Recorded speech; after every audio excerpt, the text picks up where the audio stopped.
Well, you can always have some.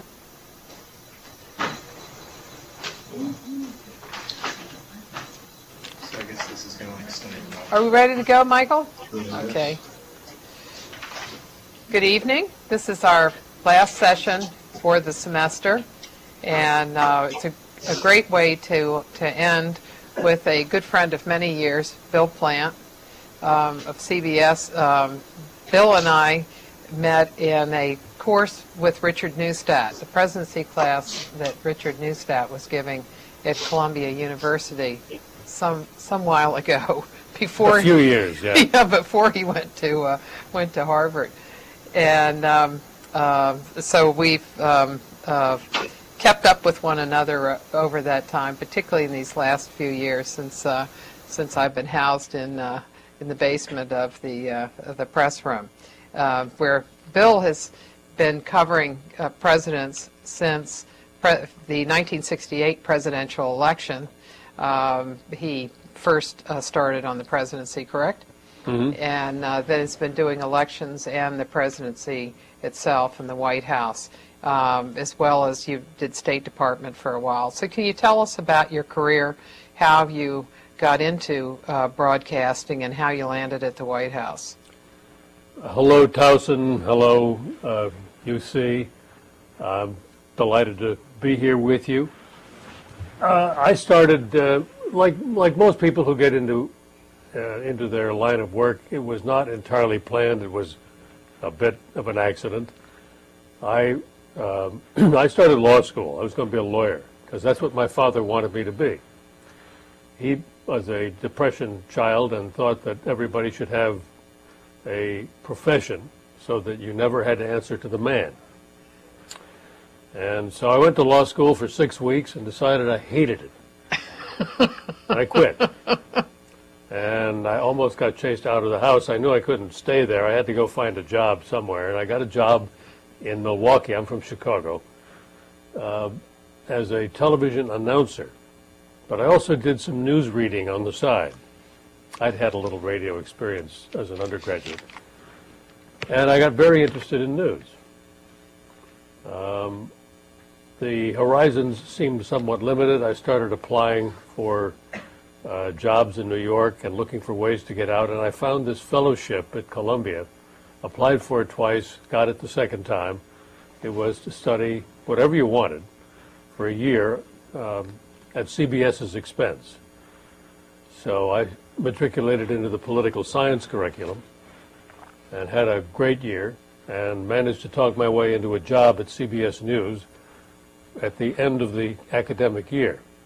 So I've been there ever since, which is a little bit of an anomaly in today's media world, where people frequently change jobs. However, I've never been really motivated to change because I've always had interesting assignments. I covered the civil rights movement first, and I covered Vietnam.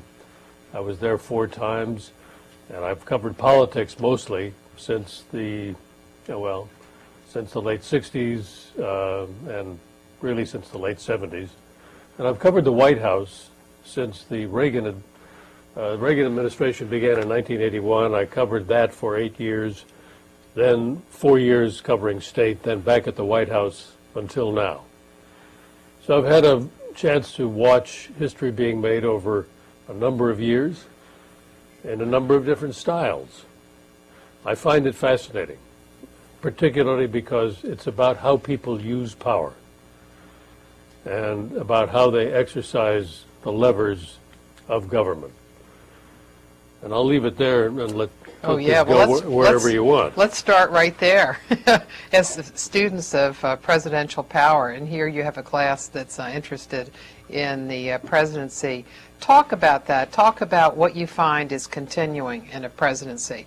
What things just reappear from one administration to another, and what things seem to be personal to a president? The presidents I have covered all have come to office believing that they can affect change. They leave office having changed some things, if they're lucky, but usually not anywhere near as much as they set out to do. Their personal styles were all somewhat different. But the conviction that they carry into it is usually some measure of how well they do. I would start with Ronald Reagan, and I would end with Barack Obama, who we can't judge yet, but we see what his conviction has driven him to undertake in just the first couple of months.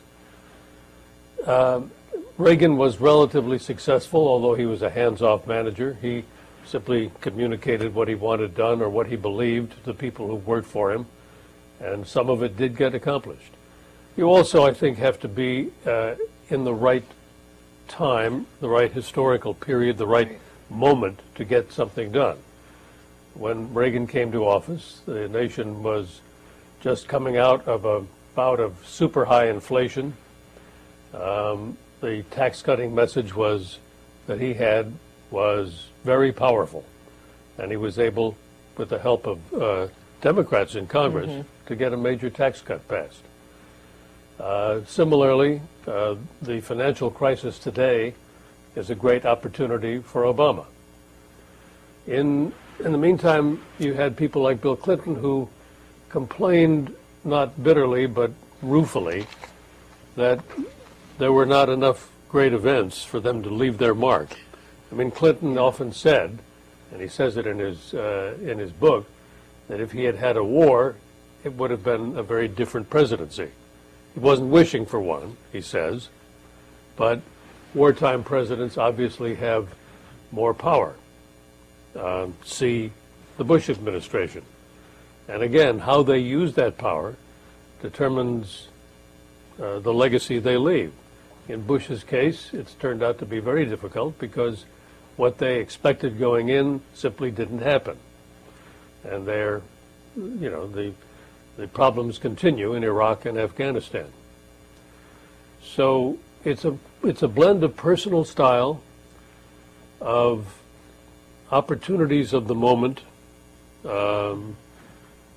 and of, I suppose, the ability to convince the public.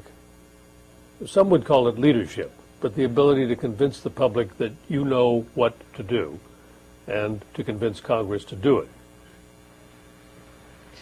And perhaps also the setting in terms of the previous president.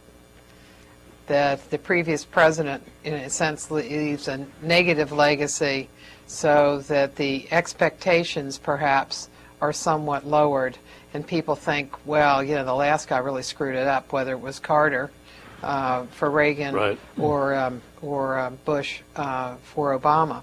One interesting thing, I mean, they both Obama and Clinton, and Reagan, seem to think you've got to act very early and try to get things done.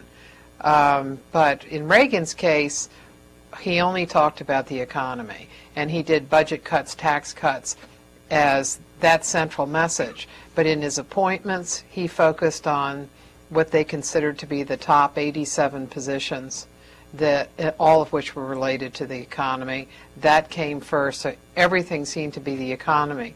Whereas with Obama, he's stuck with the economy, the financial system as part of that, the two wars, and then it's as if he thought, well, let's get everything done, because all of these things are wrapped around the economy, energy, education. Energy, education, and healthcare also at the top of his agenda. And the reason is pretty much obvious. I mean, it's been well studied. You've all probably read about it. The ability of any president to get anything done, to get stuff through Congress, diminishes the closer you get to a congressional election. And that means that there is a window of maybe 18 months, and maybe not even that, at the beginning of a term to push things ahead. And that is simply, very simply, why Barack Obama has taken on such a large agenda, been so proactive. Mm-hmm. In addition to that, all presidents are defined in some measure, greater or smaller, by their reaction to events. So if he has the luxury of being proactive now, he'll have to be reactive at some point for certain. Now is the time to push ahead what he wanted. If you look at what George Bush tried to do with immigration reform or Social Security reform, rather late in his presidency, I guess he thought that going out and campaigning for these things would help move them through Congress. As we know, it had no effect at all. They were both practically dead before he, as soon as he stopped speaking the proposals. So it's taking advantage of the moment. One of the people that I talked to who had been in the Reagan administration, not for the course but for my book, was saying, he said, well, when you get right down to it, most of what we did in the first 9 months, and that undoubtedly is something that has affected other presidents too, and Obama in particular. That you do it at the beginning. Right. And as Richard Neustadt taught us, the president wears many hats. Now, the domestic issues and the domestic agenda are things over which he has some control, or at least finds it easy to propose. Congress disposes, but finds it easy on which to lead. What the rest of the world does, he is reacting to, and that will come. He has already made this president has already made his overtures to the world and has been accepted very favorably so far. Inevitably, though, there will come a time when he's at odds with somebody out there. You could pretty well predict who.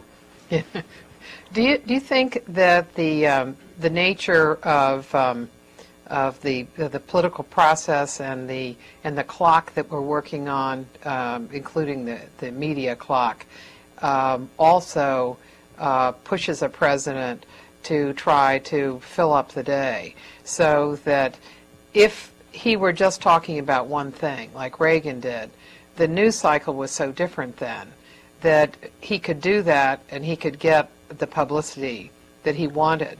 But now you're operating so differently, doing so many stories during a day, that if the president doesn't fill up the time, then his critics are going to be filling it up. When I started covering the White House, there were 3 broadcast television networks, and they all had evening news programs at 6:30. And they all held back, we all held back the best footage, the most interesting stuff, the most sensational stuff, until 6:30. It was not played earlier on the network. It was not given to the affiliates to play. But cable changed all that. We could no longer afford to do that. But in 1981, when I stepped out on the White House lawn, the news was what I said it was, what I decided that it was, along with the rest of my colleagues, the editors in New York. Now, everybody can decide what the news is. There is, there's no mediation for much of what you get, but you can get everything you want. You get it on the net, you get it on cable, you get it, on your telephone, get it as quickly as you like. So that has changed the way White Houses do business, as you suggested. There were 2 news cycles a day in the, like say, the early 80s and before. And they were basically the morning papers and the afternoon papers. Who's ever heard of an afternoon paper lately? And the afternoon papers and evening television shows. That was it. They planned on the Hill and in the White House, they planned their releases to hit those things. The morning paper stuff would go out sometime after the evening news, 8 p.m. And the other stuff would come out about 10 in the morning and play in the afternoon and on the evening news. That's all changed. Now, every minute there's a deadline for something. So they fill up the time, as you suggested. So how many stories? Well, before we go to how many stories you do a day, one of the things you were talking about how news is out there without mediation everywhere. And so it is a curious situation where we have an overload of information. But what we're short on is understanding. And where does that come from? How do we make sense of the news? Increasingly, you are forced to make sense of the news on your own, unless there is some particular source that you can trust to bring you the news, and which you are willing to trust, I guess, is it. But there are so many different opinions out there that ultimately you're going to have to decide for yourself what's most credible, which sources you want to follow. It puts this wonderful freedom of having so much information flow puts a great burden on the consumer. If you really truly want to be informed, you've got to make an effort. Mm-hmm. You've got to sample various sources. You've got to scrutinize and judge. We always used to say, you'll never get all of the news from radio or television. You really ought to read a newspaper. Looks like there won't be any newspapers left in next week or next year or 10 years from now. And ought to read some small opinion magazines on both sides of the fence, or on all sides, and then make up your own mind what you think. I mean, what you're learning to do here is to think critically. And that's the one sad thing about the torrent of news we have. People accept it and don't think critically about it. So the responsibility ultimately is yours. Now look, it's still our responsibility to provide a product which is fair and which covers the subject matter, but you have to be the judge of how well we do it. In the early period of your career, in the stories you were doing, you provided the understanding, because you could provide the background on things. When you did a story at night, it was a longer story, and you could go into what had happened in the past and what did it all mean. Was it a change? What kind of change? What's the road ahead? How long were those pieces, and what information did you feel that you needed to put into a piece, and then how has that changed today? That's what my former colleague Dan Rather used to call context and perspective. It was a favorite term of his, but it was a good term. Mm-hmm. There was a paper done by somebody at the Kennedy School probably 15, 20 years ago now, a graduate thesis, on the shrinkage of television news. Television news used to use sound bites that were, believe it or not, 20, 25 seconds long. Now, 10 seconds is a long sound bite. 5 is more like it. We used to have 3 minutes sometimes for a piece, maybe 4 minutes. Now the maximum probably is 2, unless it's a very important story, in which case you might get 3. Mm-hmm. And of course, truncating it like this means leaving things out, like the background details. You'll still find in some newspapers, like the New York Times and sometimes the Washington Post, the LA Times, you'll still find stories, long stories with a lot of background about how whatever they're discussing came to be, with some of the history. You don't find that very often on television, except occasionally on some of the magazine programs. 60 Minutes can do that sometimes.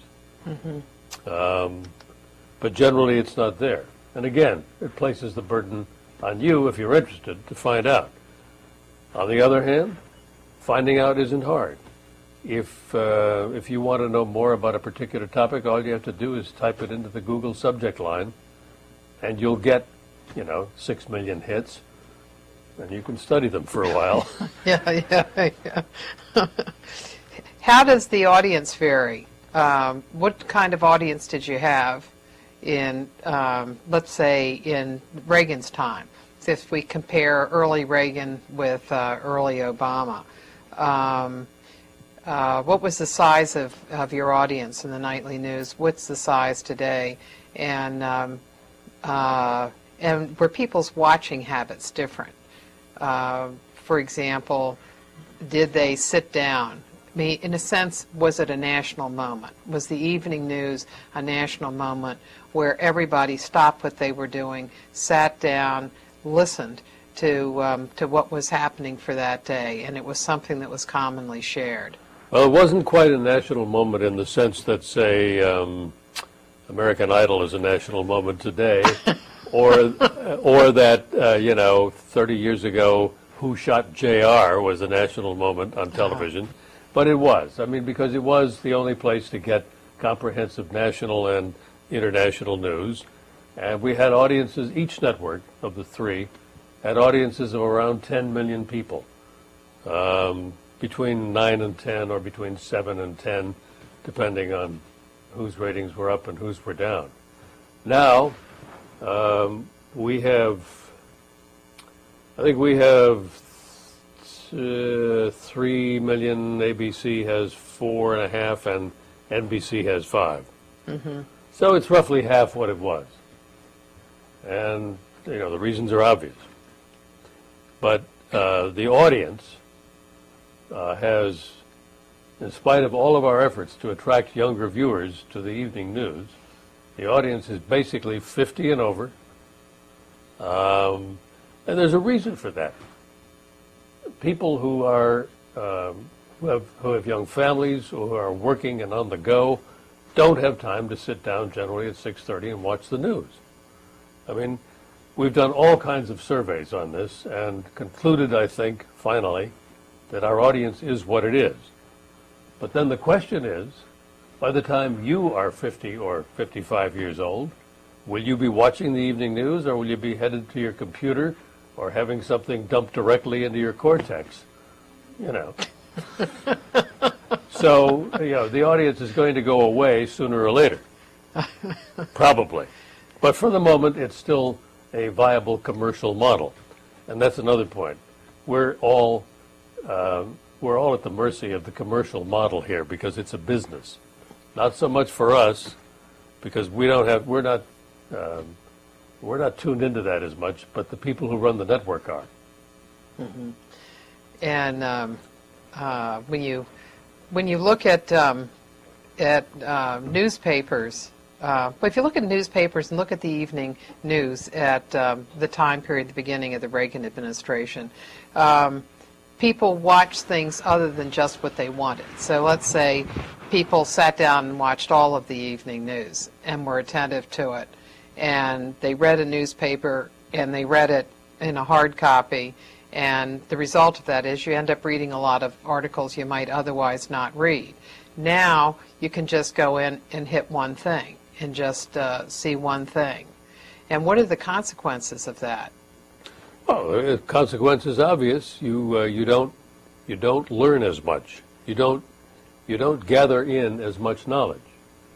And if the premise of the Republic is that we're a self-governing people, and if that means that we are supposed to know what the issues are and how to govern ourselves, it would suggest that we are woefully short on the information to do so. I mean, I do believe that, and I think it's people. There are endless studies which show that people vote primarily on the basis of impressions, how the candidate looks, sounds. One fleeting glimpse of the two presidential candidates at a debate. I like the way he looks. He looks old. Whatever. I mean, but really, then that's how decisions are made. That wasn't exactly what the founding fathers had in mind. But then human beings aren't angels, as Lincoln pointed out. Well, it looks like one of the things that Obama has been trying to do is take advantage of the situation that he's got where people are attentive, that they really want to know a lot about him, his family, everything. And so he's been able to get 3 primetime news conferences, which no president has been able to do. Only Richard Nixon, of elected presidents, only Richard Nixon had a primetime press conference in his first 100 days. That's very true, and they are taking advantage of the fact that the public still is very interested in this president and what he's doing, and they want to continue having primetime news conferences, and they're getting pushback from the networks because the networks would rather not give up that time. It means that they give up the money that comes with those commercials, because everything then slips by an hour, and it disrupts the schedule. They can't charge as much. It's a problem. It's not a problem for me. I don't care when he has his news conferences, just as long as he has them. But it is decidedly a problem for my network and for the other networks. How much would Reagan had a large number? I've just unfortunately I forgot to bring it. Of prime time, but, yeah, he did. Once he got onto the model, which I think was in 1982, that because he did them in room 450 in the old executive office building at the beginning, and then after he did the first one in the East Room at night, then he knew that was what he wanted to do, and did them continually. Was there discussion about giving him the time, and how much did the network lose? I don't know how much in dollars, but there was a discussion then as well. I mean, this is not a new problem. George W. Bush had only a few primetime news conferences. At 4. And they were mostly connected with the war. His father, I think, generally did his during the day. Yeah, I think he had 2. He only had 2 at night, and Clinton had 4. Clinton had only 4, yeah. The rest of them treated the news conference as a daily bit of business, something you do during the course of a day. You gather reporters, they ask questions, you give answers. Kind of like a root canal. You do that during the day. But the point, of course, of a primetime news conference is to attract as many citizens as possible as viewers. You're obviously going to get more. Now, a lot of people will switch to the last one, the Fox, not Fox News, but the Fox network didn't carry the last primetime news conference, and I'm sure the ratings were higher. I didn't check. But then there are all kinds of other choices these days. It isn't as though you've only got 3 networks. Yeah. You can watch cable. You can watch the Food Channel instead of the news conference or whatever. Yeah. I think the first news conference had about 49 million viewers, the second 40, and the third maybe 29. Those seem like huge audiences. They are. And that's exactly why this White House is doing it. Do you know if the polling on it showed whether people listened for the whole hour? Because he took an hour each of those times. Good question. I don't know, but I'll bet somebody at our network does. Yeah. How do they decide whether to carry one or not? What's the whole process from the Obama White House asking for time? Who asked for time? Who do they ask? And well, they don't technically, what's the pitch? They don't technically ask for time. What they do, it's like so many things in Washington, there's a bit of kabuki theater involved. Everybody knows what's happening, but the visible signs of it are symbolic. The White House press secretary calls up the network bureau chiefs and says, the president is planning to have a primetime news conference on, Wednesday at 8 p.m. He doesn't ask for time. Presidents will occasionally ask for time if there's a national emergency of some kind. Bush may have asked for some of the time to talk about the war from the Oval Office. But normally they don't ask. They just say this is what he's going to do, and then the networks choose whether to cover it or not. But the choice about covering it is fraught, because you don't want to do it if you're the only one, but if the others are doing it, then you probably should do it too. You don't want to lose the money, the audience. You'll lose audience by slipping the programming later for an hour. And it's a decision that is not made here in Washington. It's made in the executive suites in New York. Even though it's a news decision, it's also a commercial decision. So do they talk together?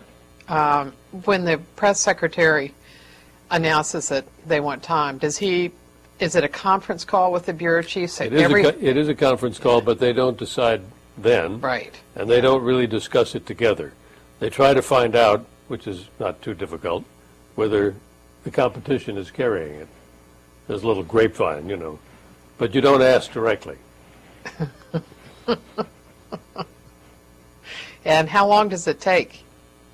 To figure it out? Yeah. Day or so. Uh-huh. And so what was there more pressure this time not to do it? Yes. And is that a signal that the next time that they're going to have a pretty strong hook? Well, that's what we're all wondering. Because we know they'd like to do it again. Uh-huh. Why not keep asking?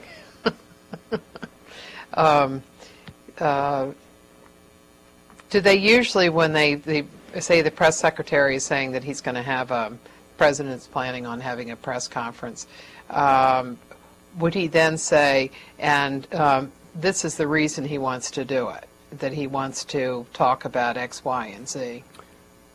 The press secretary might well say he plans to talk about X, Y, and Z, healthcare reform, whatever. Yeah. But he won't make that the absolute condition of having it. He'll just. I see. That's something that he would. A sweetener. Yeah.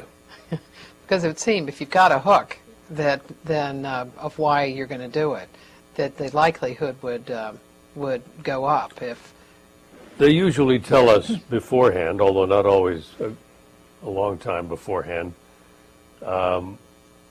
what the opening statement will be about. Mm-hmm.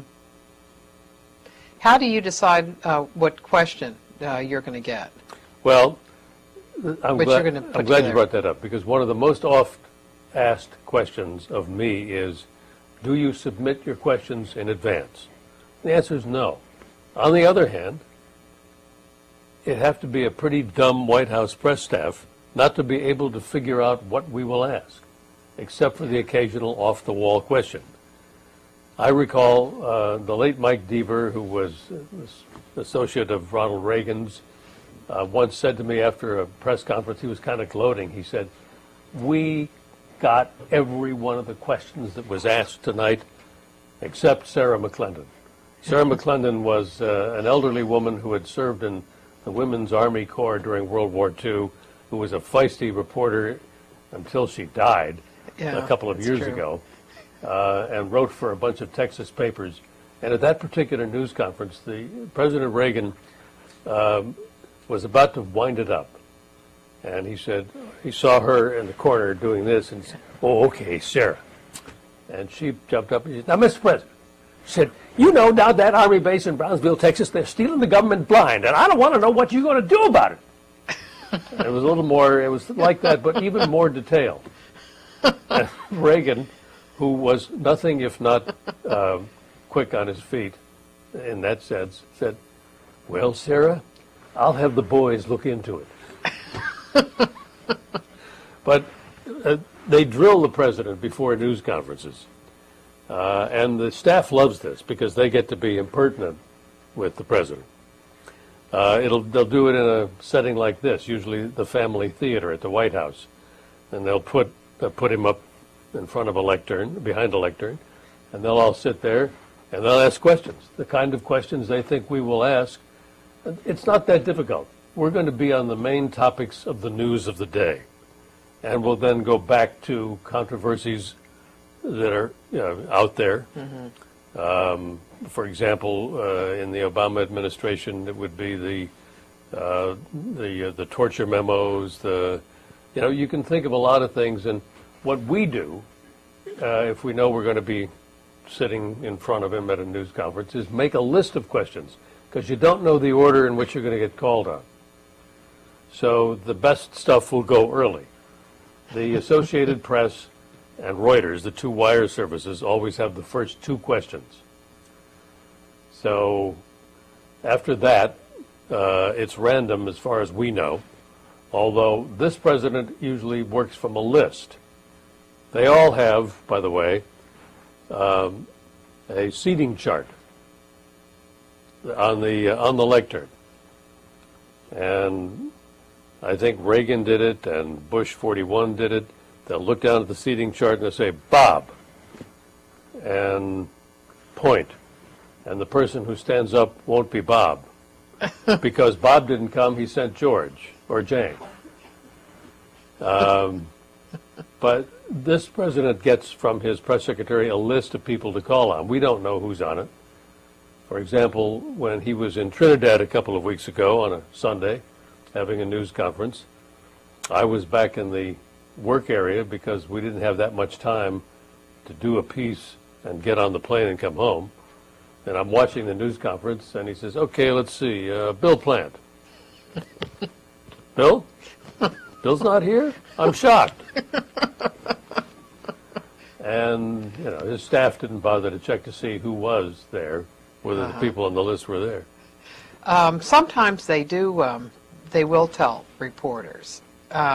So I assume with the networks, you all know you're going to get called on. Usually. Because, you know, sometimes after all, if they're you mad all at, are providing the time. If they're mad at us, they may stiff us. Clinton used to do that. I mean, if they're mad at a particular reporter or a particular network or newspaper, they may just stiff you, not call on you. Yeah, I remember one where Bush was in the old executive office building, and he would just go down the rows. That's the way he liked to do it. And Dana Milbank had written a piece, because he was then covering Bush, covering the White House, and he had published an article just a few days before that was titled "Taking Liberties with the Truth," and it was about President Bush, and Bush went choo, choo, choo, right over over Dana Milbank. And I remember too with Clinton on a press conference. It was I think it was his first solo one after the Monica Lewinsky story broke, and it was several months later, and it took him some while before he was ready to deal with it. And Scott Pelley of CBS was in the briefing room, just unrelenting day after day on McCurry about the story, and that you were the second CBS seat, and so you were farther back, and so Clinton called on you before he called on Pele, and he also called on Mark Knoller, who was CBS Radio, before he, at the very end, called on Pele. But McCurry said for that press conference, and for all of them, they didn't tell him who he should call on. I mean, he said, you know, he knew how to work a room and how to deal with it. So he didn't have a list, he had a chart, but not a list. But say on that last press conference that Obama had, I know one reporter they called. It was a reporter who would not have figured out that the person was going to get called on, and I think they didn't want her to be in a position where she all of a sudden was called on and didn't have a question. Well, she would have had a question, but wouldn't have been kind of mentally prepared for it, and so they did tell her, and they told her when she was going to get called on in what order. There was a Jimmy Carter news conference once where I was watching it. I wasn't there. Bob Schieffer was our White House correspondent then. And in those days, there was absolutely no decorum. It's been kind of imposed since. Everybody was jumping up and down saying, Mr. President, Mr. President, Mr. President.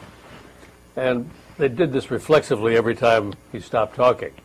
So finally, toward the end of it, he called on Schieffer, and Schieffer didn't have any more questions. So he said, Mr. President, what about the Russians?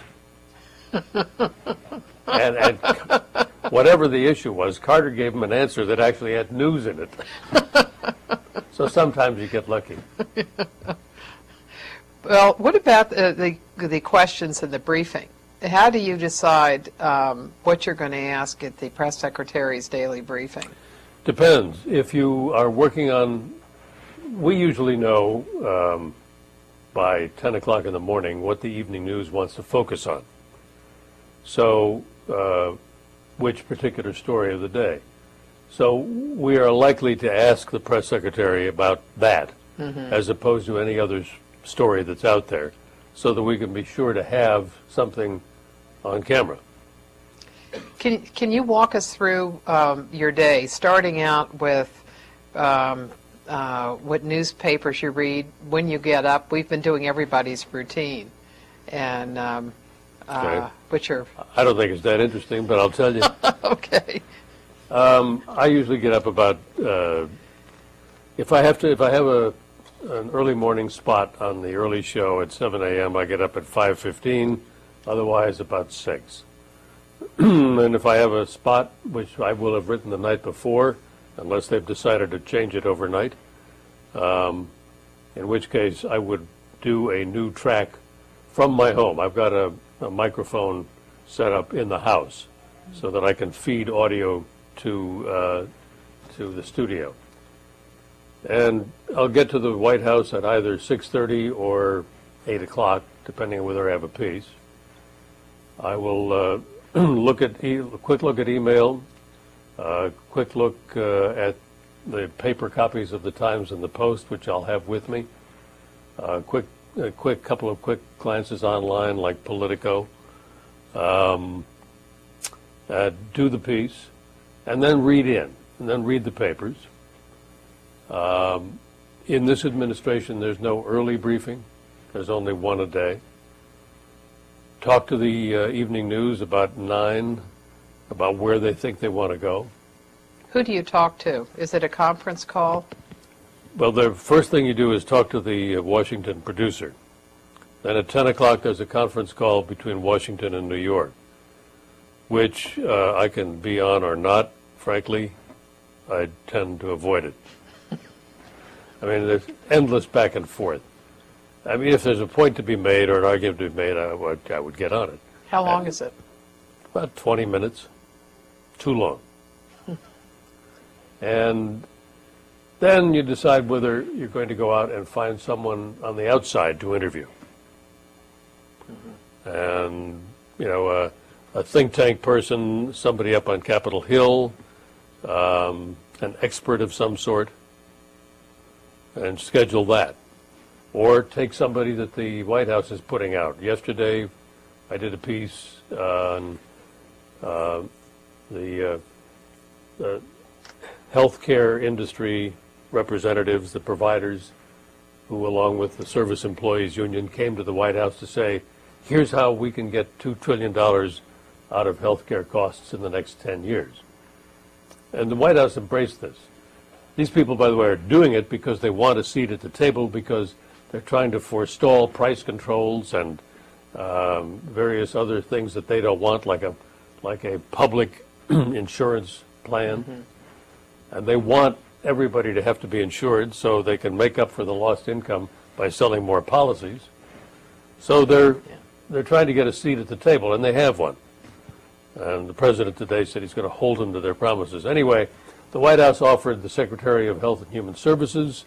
She came to the White House. I interviewed her, put her in the piece. We also had somebody from the family, it's a family health-oriented think tank, a guy named Bob Pollack. One of my producers, went and interviewed him. By the time you get through with all that, I actually missed the briefing yesterday because I was running around. Then somewhere around 2 or 3 o'clock, you start to write. And you do this in consultation with a producer who was back at CBS. I'm at the White House.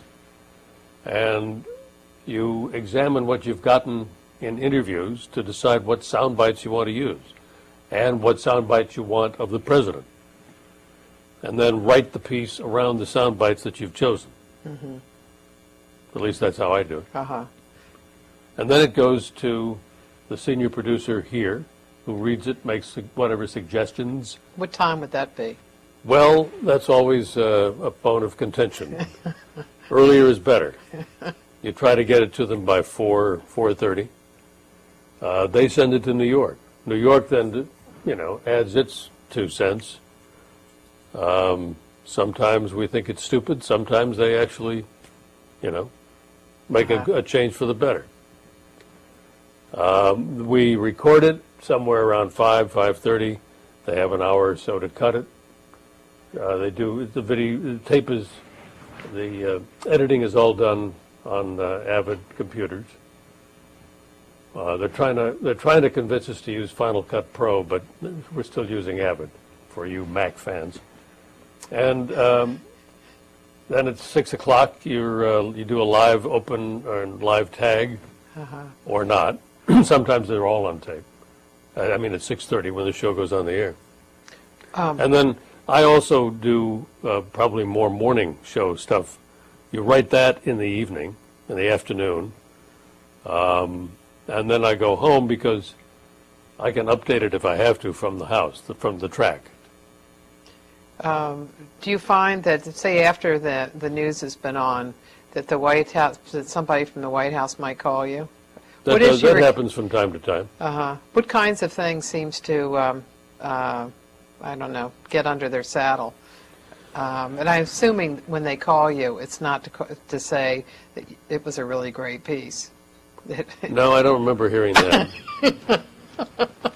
I call to complain if they think you were if they think you were unfair. I can't think of a recent example. I haven't gotten any calls from this White House. I don't think my colleague Chip Reed has either yet. We got a few from the Bush White House. They always come from the press office people, maybe from the press secretary.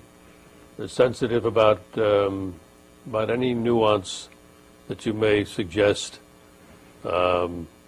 If you are suggesting that the truth wasn't told or that things didn't happen the way they say they happened, you know. Or they might get upset if you use a voice that they consider to be not credible in opposition. Did they email you or call you up? Both. I mean, either or. Okay, well, let's go to some questions. Towson, you got a question?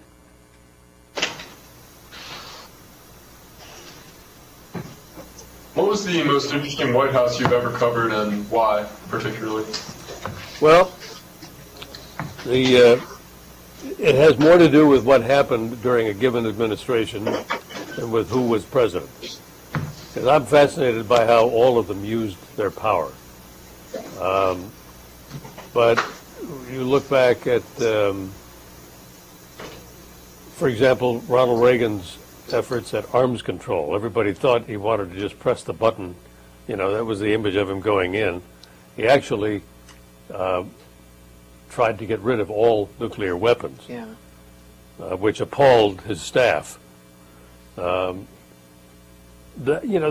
was an interesting case. The first Gulf War, and watching how Bush and Secretary of State Baker prepared for that and drew in allies, including people in the Middle East, and actually got them to help pay for it because they were also threatened, was a great case study.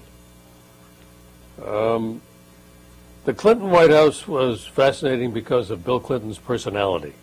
It was absolutely larger than life and led onto some bumpy roads, as we know, but I mean, watching him work a crowd of people in his first term particularly, when I think he was more successful, was fascinating.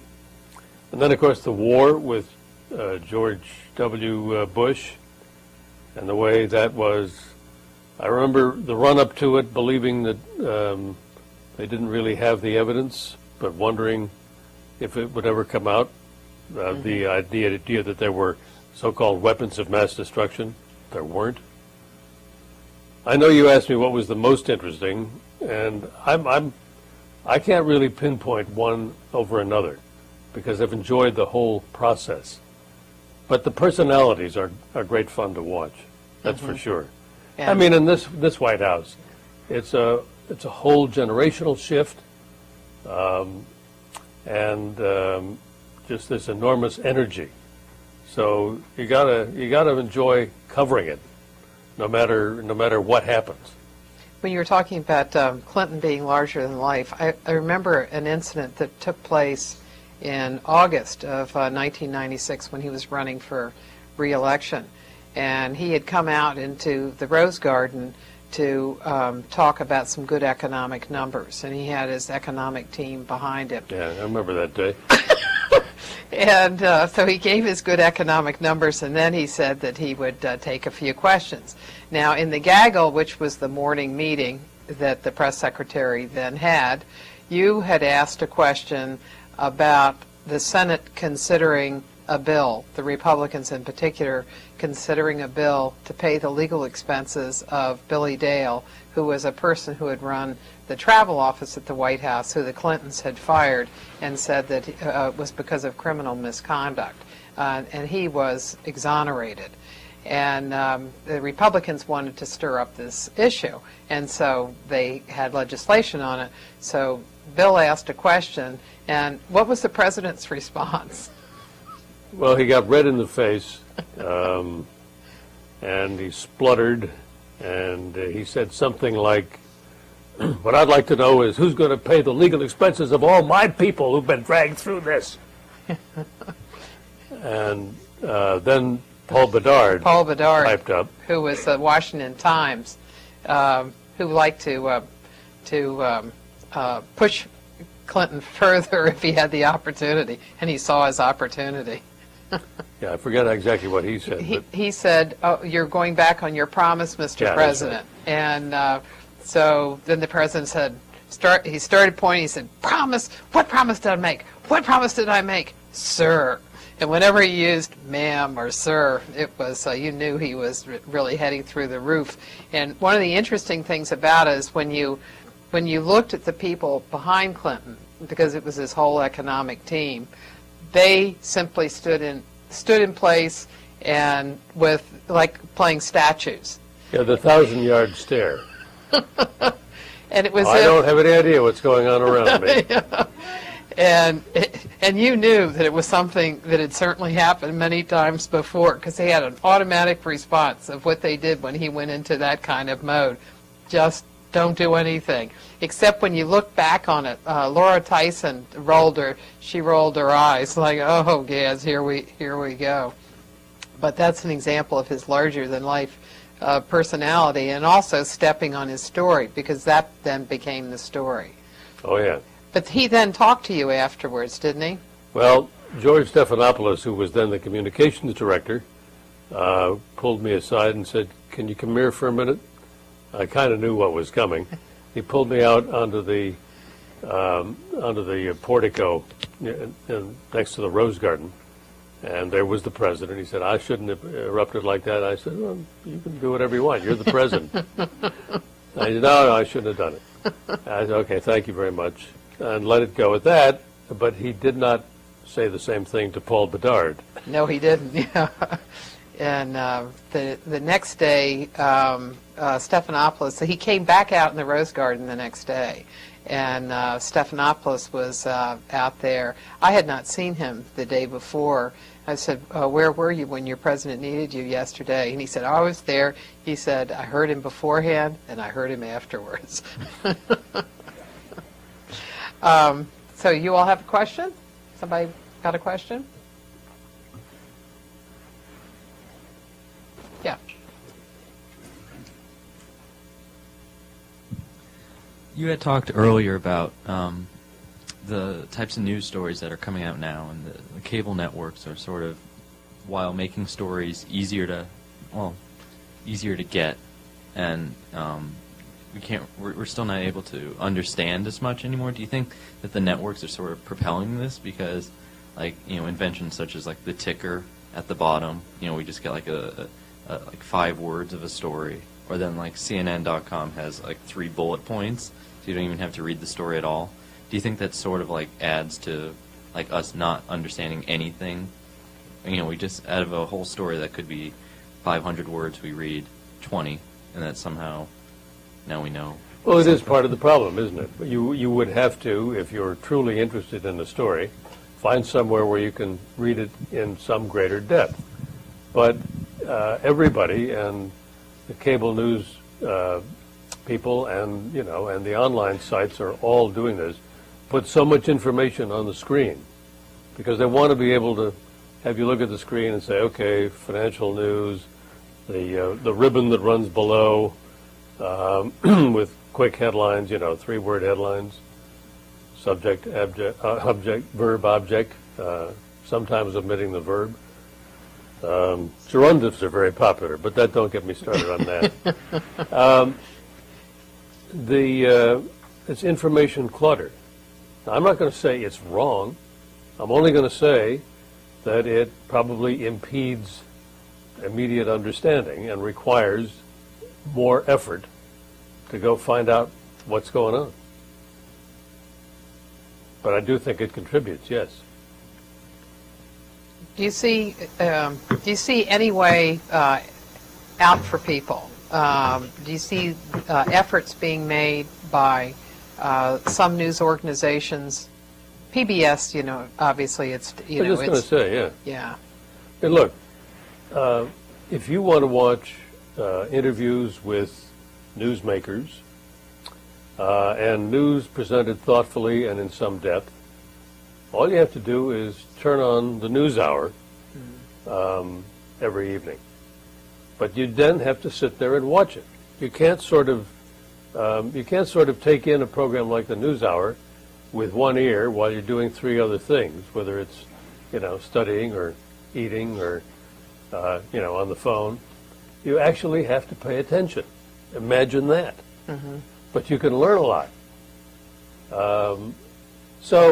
And NPR probably does the best job on radio of doing stories that are informative with some depth and some background. I mean, there are plenty of good headline news services, and I think CBS Radio News is great for headlines. And the 2 longish daily newscasts on radio at 8 a.m. and 7 p.m. are pretty good. But for much more extended coverage, NPR is great. I mean, it's out there, it's available, but you have to go get it. It won't come to you. I mean, there are some things you can have pushed to you or pushed to your computer, but you still have to make the effort to digest them. Mm-hmm. Towson?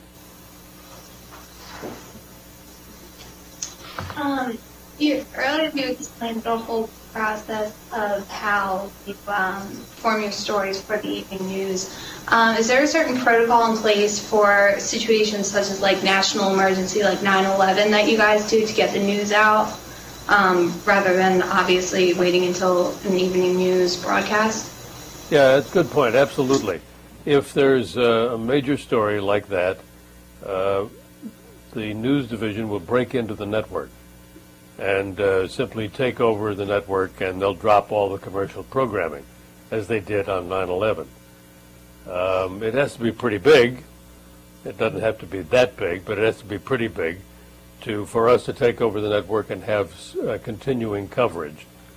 There was a time when we did it more often, but now that the cable networks do it all day long, we do it less often. But if the story is big enough, we will still do that. Is there a framework for how you do it? Like if it's going to be a story, a Washington story, is there a certain way that it's set up, and if it's at the White House? Well, I should take it one step further. Yeah, I mean in the case of a big story, everybody will probably agree that you want to break in the network and keep carrying it. But if there is something that pops up, say the president is going to make a really important announcement, as opposed to just a regular routine announcement, we may then do what we call a special report, which means we break into programming with an anchor in New York and somebody on the scene here at the White House or on the Hill, whatever. Take the event or part of the event introduced from New York, maybe with something from someone at the White House, and then wrap it up and go back onto regular programming. That's cutting into your soap opera or your game show. Mm-hmm. And there is it's a judgment call that's made by the executives, but in New York? Yeah, in New York. And mechanically there's a way to do it. You have to you notify the affiliates that you're going to do it, and then you do it. And but yeah. Question here? Administrations are frequently selective with the information that they put out, but particularly in the past couple of administrations, there's been sort of a tendency to obfuscate or at times even deliberately mislead the press. What does that do to the press corps? Well, they're all very selective indeed. I mean, and I should note immediately that this administration is no more deliberately forthcoming than the last one was. And you don't expect them to be. The information that they give us in the daily briefings tends to be pretty anodyne, pretty bland stuff. And when you ask direct questions, they simply talk around them. We're used to this, perhaps too used to it. We get criticized for sitting there and just listening and not jumping up and screaming. There are many people online who think we should jump up and take them all by the throat. You probably won't see that. It's incumbent on us to point out when they are evading the question, or particularly if they're being misleading. You talk about misleading, you take me back to the run-up to the Gulf War, to the, I don't mean the early one, I mean the Iraq War. And not everybody who gave us information knew that it was misleading. Some probably truly believed what they were told. But the people at the top either knew or should have known. And that's been pointed out. But I guess it goes with the territory. You expect them to put things in the best possible light. And then it's up to us to sort it out. How well we do that is a matter of some discussion. And I'm sure that there's always room for improvement. But believe me, I don't think anybody in the room takes anything that is said totally at face value. I've been at this game long enough to know that there's almost no decision made in any White House without some consideration, usually a primary one, of the political consequences. So you delude yourself if you think otherwise. So you look for the political consequences. And also a sense of how they're going to sell it. Yeah. And what the publicity around it is. In thinking about the briefing, what information comes out, tell us about the press secretaries that you've dealt with over time, and what you think are the important qualities for a press secretary to have. It's a difficult job. The press secretary works for the president and represents the president to the press and to the wider world. But the press secretary also is there to help the press. But that's secondary. That's a second-order position. His main job is presenting the president to us. And there are some conventions that have grown up that allow press secretaries to say that they know something but aren't going to tell us without being that direct. I have nothing for you on that. I don't have anything on that at all. Suggests that they know, but they're not going to tell you. There are a lot of ways to obfuscate the fact that you don't want to say, you don't want to respond to a question. Some are better than others at doing this. In my view, the two best press secretaries in my time were Mike McCurry, who worked for President Clinton, because he was able to communicate to us that he understood that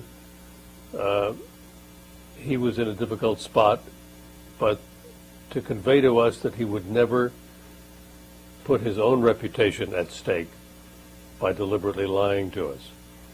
We all believed that, and I don't think he ever did. At the same time, he had to serve his president, whose actions he quite clearly, although unspokenly, disapproved of. The other would be Marlin Fitzwater, who was press secretary for President Reagan in the second term and for all of Bush 41. Fitzwater, because he spent years at the Environmental Protection Agency, he thoroughly understood the bureaucracy of Washington. He knew how it worked. He knew where to get answers. He was cordial with us, never nasty, very easy to get along with, and very forthcoming in private. Most of the information that you get is not what you get in public. It's what you're able to get in private. And it's not that they tell you things outright, but you can get a wink and a nod. You can get something that's on background that you can't put their name on because they don't want their face attached to it. And that's always helpful. It is, however, confusing to the public. You get onto the, I mean, people get annoyed, and I don't blame them, at the idea of sources, background sources. Administration sources said today, a high State Department source said, a government official. Well, what's that mean? It means that I'm asking you to trust me that the person that I got the information from gave good information. Mm-hmm. And that's a difficult spot to be in. But it is a convention that has grown up in Washington because nobody wants to get ahead of the president. I mean, we often complain that an administration official, say a Larry Summers, in this particular case, will have a background briefing, tell us things that can be attributed only to an administration official or a senior administration official, and then go out and go on CNN or Fox and say virtually the same thing.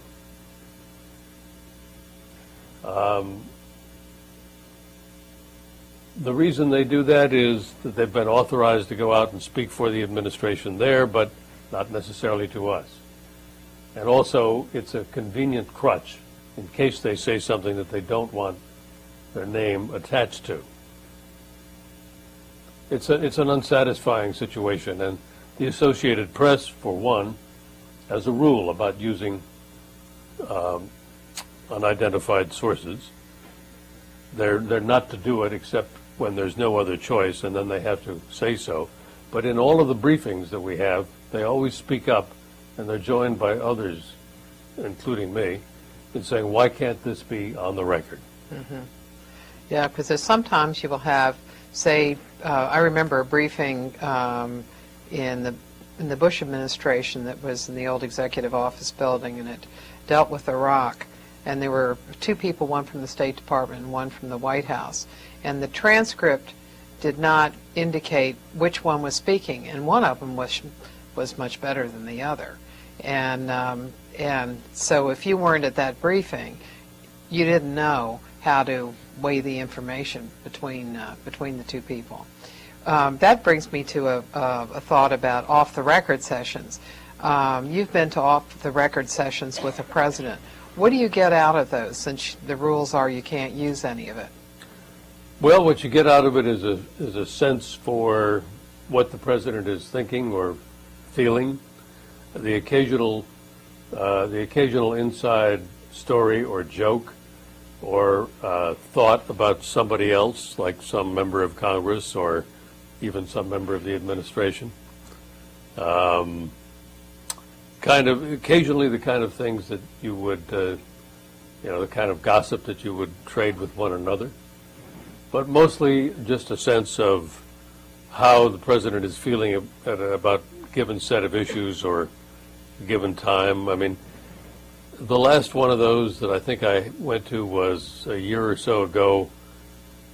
President Bush invited some of us who were traveling with him up to his hotel suite in Sydney. We were in Australia, and served us cocktails and hors d'oeuvres, and chatted for about an hour. They're rare, but I mean he did that several times. His father did it. Clinton did it occasionally, not as much. Reagan was asked to do it by his staff a couple of times. He told stories about Hollywood. But you get a sense of the person. Yeah. Do you find that in those circumstances the person is different in any way than the person you see? No, I mean particularly if you've covered a president for a while, you've come to your own judgments about kind of who he is, and they're not usually that much different. You don't say, "Oh, I didn't realize that." Or you could say, that the president seemed to be quicker on policy than you might have thought he was, or something like that. Towson? Yep, in the front. You mentioned a lot about the Reagan administration. My question for you is, would you attribute a lot of Reagan's media success and public success to his ability and the man himself, or more to his well-known staff behind the scenes like David Gergen, James Baker, and Michael Deaver, or a lot of both? Well, it is some of both, but it would never have happened if Ronald Reagan didn't have the utter self-confidence that he possessed. He was one of those people who never had any doubt about who he was. He had, as far as we know, no inner demons. He was very comfortable in his own skin, and he believed what he believed. And so he was able to be utterly sincere with the polish of an acting background in his delivery of that message. And it was definitely facilitated by people like Mike Deaver and Gergen and Baker in choosing venues. For example,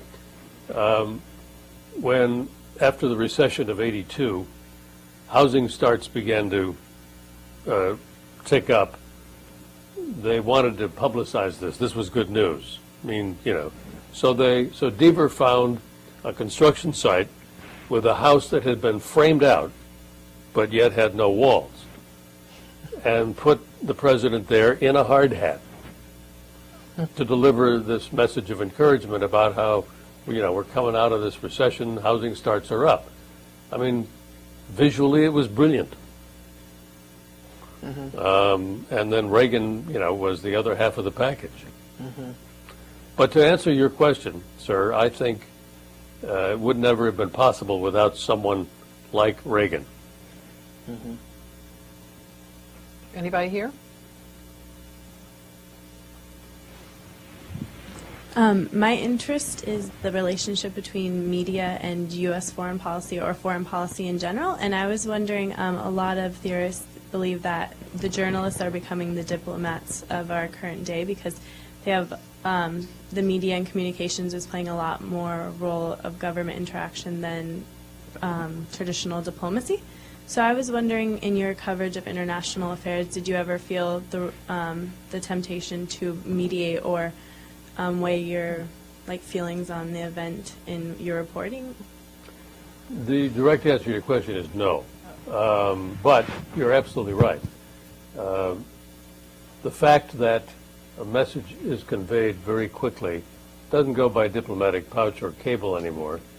Even as long ago as 20 years during the Gulf War, when I was traveling around with Baker as when he was Secretary of State, he knew that what he said in Damascus would be on CNN in every other capital within the hour, just as soon as I could get the tape back. And he was sending messages that way, absolutely. And they still do that, because they know that the cable networks are watched in every foreign ministry, in every office on Capitol Hill, and it's kind of an instantaneous communications system. There are people who once were reporters who have become columnists, like Tom Friedman, who was on the beat with me back 20 years ago on covering state, who are influential, or a person like James Hoagland, who writes for the Washington Post, who visits regularly with other heads of state. I mean, and not that he is, but with heads of state in other countries, and writes about it. Those people can and do influence, I think.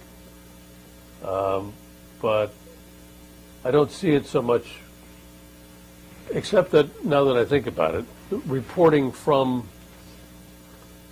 overseas, particularly in an event like a war or a local outbreak of fighting. I'm thinking particularly now of what happened in Rwanda and is still happening in Congo and Uganda.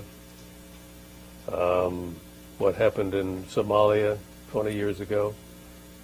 Reporting from situations like that can influence policy because it influences public opinion. So yes, absolutely, without any necessary intent on the part of the reporter.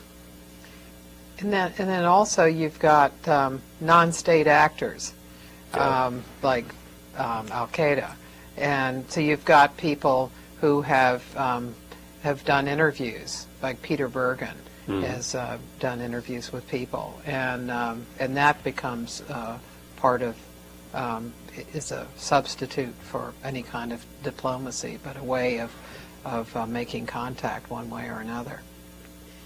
And at the same time, say that the media has become more important in that way.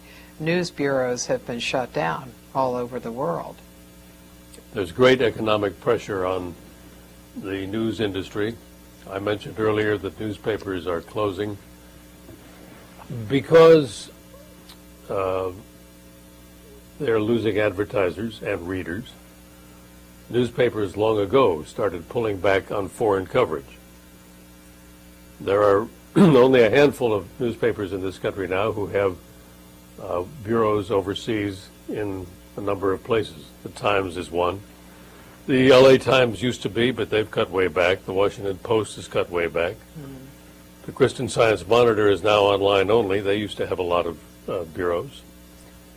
And the networks also, having concluded that people don't watch news from overseas, have basically shut the bureaus. We have one large overseas operation in London and one in Tokyo, and we tend to cover whatever is breaking from those places because we no longer have the budget to keep open the bureaus. And although we have in many cities, we have a camera crew that lives there and is available, but no bureau as such. Yeah, I noticed in the budget, in the president's budget the other day, that one of the cuts that they made, that the budget director Peter Orszag was talking about, was the education minister that they had, to I guess it was UNESCO in Paris, yeah. Right, and it was and it cost $680,000 a year to keep that person. But if that's so, you can imagine what it is to have a bureau. Yeah. For a news organization. That was a very symbolic cut, by the way. Right. Cut a job, $500,000 in Paris, when we got, $17 billion is what he claims to have saved, which is about 0.5% of the entire budget. Yeah. Towson? Sir, earlier you spoke of the health of our republic being incumbent on our being informed as citizens. But you also mentioned that we have more news available to us than any other generation. So where exactly do you see the shortcoming in comparison with our generation to older generations? And do you have any hope for that or any signs of reversal? Well, first of all, I'm not saying that your generation is any worse than any other generation. People have to seek out information. It doesn't just find them. It'll find you more easily than it would find your grandfather. He would have to pick up the paper or turn on the radio. You'll probably, see it on a cell phone or a computer screen. My point was simply that there's a lot of information that comes in very small doses. And most of us know enough about major issues to judge as completely as we should what the issues are when, say, we go to vote. The information is certainly there. You're right. You have to work to get it. Is there another question here? Towson, do you want another question? Towson wants to go home. They're having a discussion afterwards. They're getting their papers back.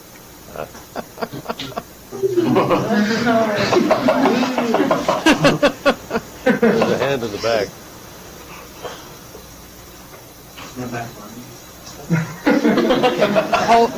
Towson, hold it, and we'll get one in California here. Just really briefly, where do you see television going, given this context? It seems that there's a diminishing. It seems that this generation has kind of an instant gratification or shorter attention span. Where do you see television going? A good question. My bosses would like to know the answer to it. For now, it's still the largest mass audience attraction. It's the quickest way to reach millions of people if you're an advertiser. And it probably will continue to be that for a while. The market is fragmented because of the number of channels out there.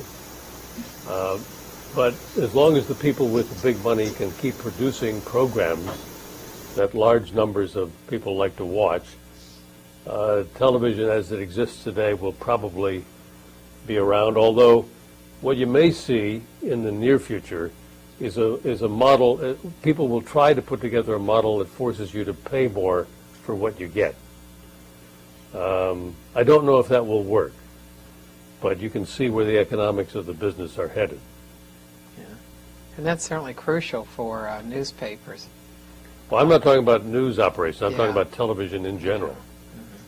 I don't know what we're going to do. I mean, I don't know what newspapers are going to do. That is, as you may know, if you've been looking at the papers at all, much debated at the moment. How do we charge for content that everybody expects to be free online? Mm-hmm.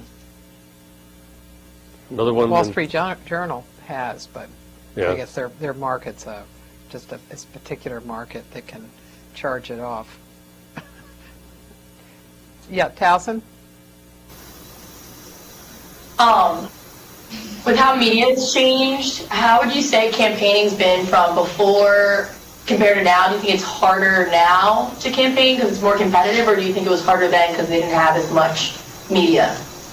No, I think it's harder now because of the amount of money you have to raise for advertising. I mean, if Howard Dean's people hadn't discovered that you could raise money online, I don't know where we'd be today. And the same thing was true for the Obama campaign. Obviously, if they hadn't raised whatever it was, 55 million or more online, they would never have been able to be successful in some of those primaries that were crucial. So it is harder today because it requires a lot of money to reach all the markets that you need. And I don't think it's going to get any easier. And I don't think that the campaign finance law will wind up, I don't think there'll be another one enacted. I don't think it's easy enough to get around the one that we have. So money is always going to be the problem for someone who wants to run for office. And running for president is only going to become, it's crazy. I mean, it's 2 years, and $1 billion. But I don't see it changing. Okay. Thank you very much. You're very welcome. Yeah, we appreciate it.